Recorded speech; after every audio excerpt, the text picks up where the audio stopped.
Hey guys, this is part 2 of the Manta series of videos. I've got 3 videos planned. This is number 2 for the garlic yogurt sauce that's going to be drizzled on our Manta. And it is definitely something you need to make, guys. This so totally is delicious. So for the recipe, head on over to kcknh.com. Find me on Facebook, Instagram, and YouTube, and be sure to like, subscribe, and share. I am totally a die-hard fan for Turkish cuisine, Persian cuisine, all the countries associated with that demographic. These guys know what they're doing with these flavor combinations, and I have to tell you, it's something we look forward to making all the time. With Manta, however, there is a tradition, and the tradition is you serve it with a garlicky yogurt sauce. And honestly, they're naked without it, guys, so definitely make a batch of this. You may have to go to a Middle Eastern store to get some sumac, unless you're fortunate enough that a grocery store has it.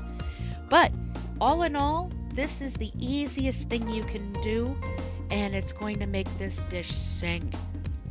So I am making my own roasted garlic. It's very important because we are going to need the roasted oil from this, and we're going to use some of the roasted garlic in the recipe. So I'm just making sure the oven is up to 425.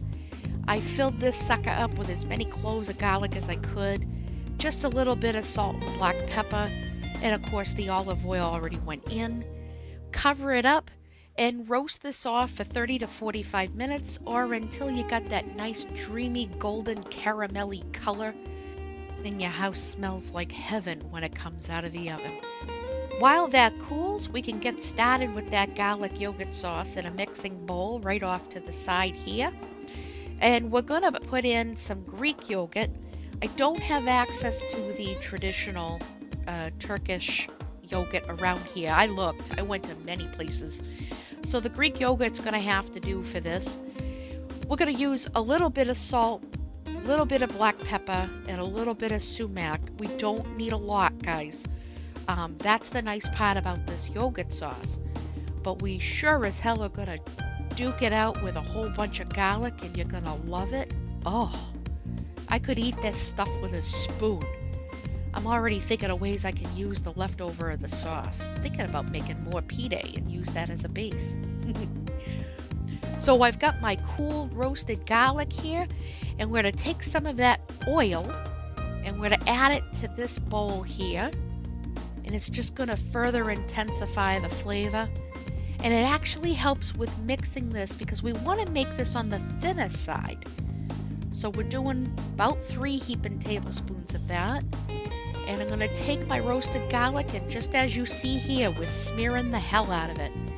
Run it through with your knife, and then if you have to chop a bit, go right ahead, because sometimes you'll have an outer skin that might have caramelized into a layer of skin, really. So get that nice and pureed up and add that to your bowl when you're happy with its texture. Look at that. Oh, I have to tell you, this was like really difficult not to eat it from the bowl right here. We'll start the preliminary whisking because we want to get this incorporated as best as possible. And while you're doing that, remember you're going to need to thin it out. So we're going to do a little bit of warm water, not more than 2 to 3 ounces to start, to be very truthful with you, but you can make it thinner if you want. If you do, with adding more water, you have to adjust your garlic and your spices. So I didn't do more than 3 ounces into this, and as you can see, we've got the perfect drizzling consistency that I'm looking for right here. And honestly, guys, taste test it. Make sure you got your flavors where you want them. And of course, you gotta get ready.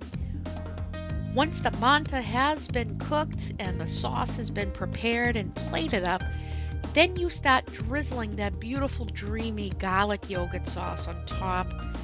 It is required for Manta. I'm saying it. I don't care. You don't have to like it. Garnish this off with some sumac if you want, a few fresh greens like mint and dill, and you're going to have yourself the most beautiful frickin' dinner ever. So be sure to like, subscribe, and share, and happy cooking, guys.